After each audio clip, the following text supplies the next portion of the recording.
हाथ उठाए कहत हो, कहा बजाऊं ढोल। श्वासा खाली जात है, जामे तीन लोक का मूल। बोले एक श्वास तुम्हारी बहुत कीमती है। कल एक प्रश्न कर रहे थे कि आप बता सकते हैं संसार में सबसे बड़ा डर कौन सा है? हम कहा हमसे पूछ रहे हैं? हाँ आपसे। तो हमारे लिए सबसे बड़ा डर है कि मैं कभी किसी पल प्रभु को ना भूल जाऊं। बस ना मृत्यु का डर है ना काल का डर है। समुझ जी आए शरण ते डरत ना काल डर, जिए काल बस ना रहे। मृत्यु तो जैसे फूलों का खुशबूदार हार पहनने के लिए हर समय तैयार रहता है ना, कोई लाओ लाओ पहनाओ, ऐसे मरने से सब जग डरा मेरो मन आनंद। चौड़ी छाती करके कहते हैं जिस मृत्यु से सब भयभीत होते हैं ना, उस मृत्यु को गले लगाने के लिए हर क्षण राजी हैं। क्यों? प्रिया जी के लिए, प्यारी जी के लिए। अभी छूटे, अभी गए, अभी गए। कुछ तो आवरण है ही है ना। हर समय तू बाधा पहुंचा रहा है मेरी प्यारी जू के राग रंग में। हट तू, तेरे लिए अब स्थान नहीं रह गया, तेरे लिए कोई महत्व नहीं रह गया। डर है तो इस बात का कि कहीं किसी भी वस्तु व्यक्ति स्थान के प्रभाव से प्रियाजू को भूल ना जाऊं, बस। और कोई डर नहीं। हमारे आचार्य कहते यही डर है डरपि हरिवंश हित, जिनो भ्रमय गुण सलिल पर, जी नामन मंगल लोक त्यों सुहरि पद। कोई श्वास प्रियाजू से बिलग चली गई, इस बात का डर है बस। हाथ उठाए कहा तो कहां बजाऊं ढोल। ढोल बजा के कहूं? अरे दोनों हाथ उठा के कहता हूं कि तेरी एक श्वास में त्रिभुवन का मूल्य छुपा हुआ है। त्रिभुवन पति भगवान के सिवाय श्वास का और कोई मूल्य नहीं। तो कल उनसे कहा कितनी आयु के? 50-55 के। 55 वर्ष तक आज तक जो कमाया 5 श्वासें नहीं खरीद सकते उससे। आखिरी श्वास और कह दो 55 वर्ष की कमाई दी, एक बार ऐसे कर लेने दो तो नहीं होने दो। आखिरी श्वास खत्म। उस श्वासों को जो तुमने सांसारिक संपत्ति एकत्रित करने में कमाई पूरी की पूरी लगा दो तो एक श्वास नहीं खरीद सकते। ऐसी कितनी श्वासें तुमने बर्बाद कर दी व्यर्थ में। तो कह रहे हैं ये श्वास बहुत कीमती है। नारायण स्वामी कह रहे हैं हर समय राधा राधा राधा, तो श्वास सार्थक। कपट गांठ मन में नहीं, सब सो सरल स्वभाव। नारायणता भगत की लगी किनारे नाव। किसी से कोई कपट नहीं, कोई द्वेष भाव नहीं, सबके चरणों में प्रणाम, सरल स्वभाव। और राधा राधा राधा बोले संसार समुद्र से उसकी नैया किनारे लग गई। अब गंभीर बात, जो महाभागवत हैं, ये ऊंचाई की बात कह रहे हैं, वो अपने स्वरूप में स्थित रहते हैं। जो साधारण भक्त हैं वो रूप में स्थित रहते हैं अपने शरीर। जो महाभागवत जन हैं उस स्वरूप में रहते हैं। स्वरूप जैसे किसी का दास स्वरूप, किसी का सखा स्वरूप, किसी का गोपी स्वरूप, किसी का सहचरी स्वरूप, कोई अपने ब्रह्म स्वरूप में स्थित रहते हैं। हर समय दिन में कितनी बार आपको याद आता है कि आप श्री जी की सहचरी हो? सच्चाई से देखो। बस वही स्त्री शरीर का चिंतन, पुरुष शरीर का चिंतन, अपने इसी को पुरुष मानना, स्त्री मानना। ये देखो सत्संग है। शुरुआत कई बार हमने कहा इसी बात से करो ना। ये तो ऊपरी पोशाक है, स्त्री पुरुष की ये पोशाक है। इसीलिए कहा गया बनिता पुरुष भाव मिट जाए, सेवे ललितादि के भाई। आप न स्त्री न पुरुष हैं। इस जन्म में ऐसे कर्म, ऐसे भगवत कृपा हुई कि स्त्री बन गए, पुरुष शरीर मिल गया। अगला जन्म हो सकता है कि कीट पतंगा न जाने कौन सी योनि का मिले, तो आपकी पोशाक बदल सकती, पहनने वाला वही रहता है। यहां पहनने वाले की बात हो रही, ना तुम स्त्री हो ना पुरुष हो, तुम श्री जी की नित्य दासी हो। ऐसा चिंतन करो इस उपासना में। कई बार चिंतन करते हैं आपकी मैं श्री जी की दासी हूं, मैं श्री जी की सहचरी हूं, हमारी प्रियाजू प्रिय सखी हैं।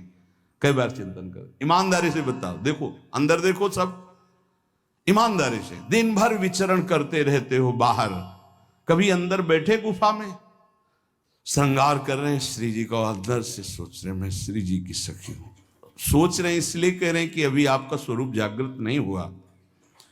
जब स्वरूप जागृत होता है तो जैसे आपको सोचना नहीं पड़ता मैं पुरुष हूं, ऐसे सोचना नहीं पड़ता मैं सहचरी हूं, हर समय उसी में स्थित रहता है। महाभागवत वो है जो हर समय अपने स्वरूप में स्थित रहता है। तो चलो, स्थित स्वरूप में नहीं पर स्वरूप का बोध तो होना चाहिए। मैं कौन हूं? मैं स्थूल नहीं हूं, सूक्ष्म नहीं हूं, कारण नहीं हूं, मैं श्री जी की सहचरी हूं, प्रिया जो हमारी प्रिय सखी हैं। दूसरा, अपने इष्ट के स्वरूप का बोध, मेरे प्रिया प्रीतम, मेरे श्यामा श्याम, इसके सिवा अन्य कहीं कोई आश्रय, अन्य कोई सपोर्ट, अन्य कोई बल, कोई आशा बिल्कुल नहीं। ये महाभागवतों के लक्षण है, साधारण भक्त की बात नहीं कह रहे। पहला है अपने स्वरूप का बोध, मैं प्रियाजू की प्रिय सखी। दूसरा है अपने आराध्य देव के स्वरूप का बोध, रसो या परमानंद एक दुधा सदा, श्री राधा कृष्ण रूपाभ्याम तस्मै तस्मै नमो नमः। एक ही परब्रह्म रस तत्व दो रूपों में खेल रहा है, प्रिया और प्रीतम के रूप में। हमारे आराध्य देव प्रिया प्रीतम, इसके सिवा कहीं कोई हमारा आश्रय नहीं, बल नहीं, आशा नहीं, और सही पूछो तो श्रद्धा नहीं। सही पूछो तो श्रद्धा नहीं। अंदर की बात क्यों जानते नहीं हो? सर्वत्र व्याप्त आराध्य देव है, इनको जानते हो, मानते भी हैं, पर वो अंदर की जो बात है, जैसे परिक्रमा मार्ग में बैठे सब जा रहे हैं तो सब पे श्रद्धा है क्या? लेकिन पहचान के बोले राधे राधे हुई ना, इसे कहते हैं अपनापन। बस ये मान लो पूरा संसार हमारे लिए कैसा, परिक्रमा मार्ग में बैठे खूब भीड़ जा रही है, भगत है सब दर्शन, लेकिन उसमें कोई जब अपना प्रियजन का राधे श्याम, ऐसे पूरे त्रिभुवन में भक्त भगवान जगत जड़ चैतन्य सब में वही दृष्टि है जैसे परिक्रमा मार्ग में सब पे दृष्टि। धन्य है प्रभु, इतने रूपों में आप। लेकिन प्रिया प्रीतम ये पहचान, बस और कहीं पहचान नहीं। ये है अपने इष्ट के स्वरूप का बोध। तीसरा, जो स्वरूप बोध और इष्ट बोध के साधन मिले हैं गुरुदेव से, उसमें परम आसक्ति, कोई मिलावट अन्य की नहीं होनी चाहिए। हम सत्संग सुन रहे हैं, सत्संग में सर्वव्यापी शब्दों का प्रयोग होता है, कोई भी लाभ ले सकता है। अपने को इतना चतुर रहना है कि अपने को क्या चाहिए इसमें जो बोला जा रहा है, अपने मार्गों को क्या चाहिए। तो हमारे गुरुदेव के साधन से जो मिलती हुई बात है वो हम पकड़ेंगे और नमस्कार सुनेंगे, आनंदित होंगे, पकड़ेंगे नहीं। पकड़ेंगे वो जो हमारे गुरुदेव के मुख से निकले हुए साधन में जो सहयोगी है। ये प्रवीणता साधक में होनी चाहिए।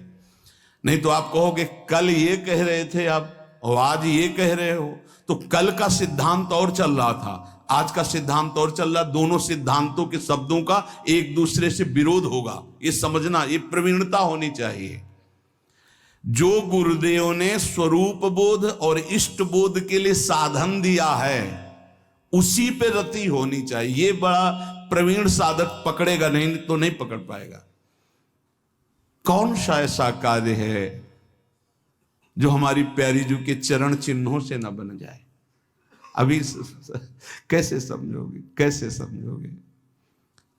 फिर यही तुम्हें कहना पड़ता है।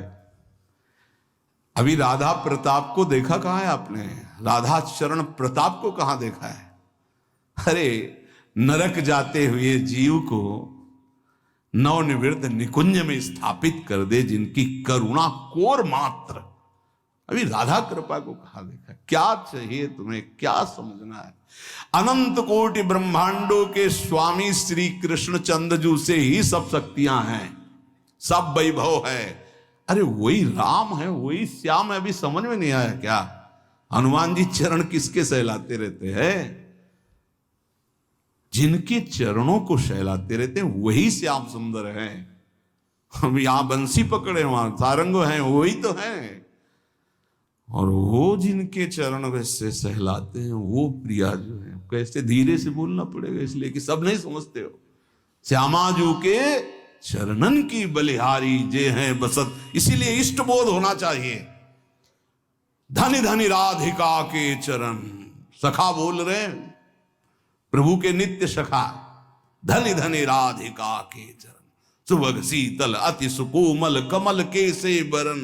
धनी धनी राधिका के चरण, नख चंद्र चारु अनूप राजित विविध शोभात। क्वणित नूपुर कुंज विहरत परम कौतुक करन। नंद सुत मन मोदकारी विरह सागर तरन। दास परमानंद छिन छिन श्याम जिनकी शरण। धन धनी राधिका के चरण। समझ में नहीं आ रहा? अभी तुम्हें लग रहा है सपोर्ट के लिए कुछ चाहिए? अरे जिनके चरण हनुमान जी सहलाते, उनके चरण चापत चरण मोहन लाल। कुंवरी राधे पलंग पौड़ी सुंदरी नौबाल। कैसे? इष्ट बोध, ये जो पूज्य बाबा ने कहा स्वरूप बोध, स्वरूप बोध में ठसक रहेगी। हम श्री श्यामाजू के बल अभिमानी टेढ़े रहे मोहन रसिया सो। समझ में आया? स्वरूप बोध है, मैं प्रियाजू की नित्य सहचरी हूं, दासी हूं। प्रियाजू जिनकी स्वयं लालजू आराधना करते हैं। रसघन मोहन मूर्तिम विचित्र केलि महोत्सवोल्लसितम।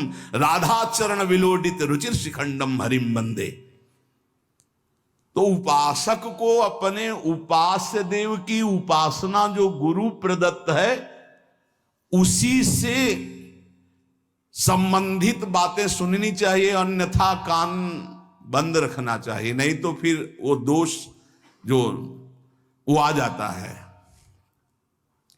अमुक पाठ कर लें, अमुक स्तोत्र कर लें, अमुक रक्षा कवच कर लें, इन पर विश्वास है। 4 कण रज के लेके पूरे शरीर में लगा लिया वृंदावन की, इससे बड़ा कोई रक्षा कवच नहीं है। अरे इसी रज को ऐसे ऐसे करके भगवान की रक्षा कवच में भगवान का नाम उच्चारण किया जा रहा है। भागवत में ये वो रज है जो भगवान स्वयं अपने मस्तक पर धारण करते हैं। नहीं समझ में आया? अनुब्रजाम में हम नित्यम कुए त्यंग रेणु भी। और कुछ न समझ में आवे तो कह रहे हैं भक्त चरण रज लेने के लिए पीछे पीछे डोलता हूं। तो ये तो महाभागवतों की प्रेममयी आंसुओं से भींगी हुई भूमि है। और स्वयं प्रिया चरण रज जान के लुठत रसिक सिरमौर। इसलिए अपने भजन रस सिद्धांत को समझे और जप गुरु प्रदत्त ही होना चाहिए। ये महाभागवतों की बात कर रहे हैं। ऐसा नहीं कि कहीं पढ़ लिया आपने कि ये इतने महीने जपने में ये सिद्धि आ जाएगी। भूल मत करना। गुरु प्रदत्त नाम और मंत्र के सिवा कहीं भी हमारी रुचि नहीं रह जानी चाहिए कि थोड़ा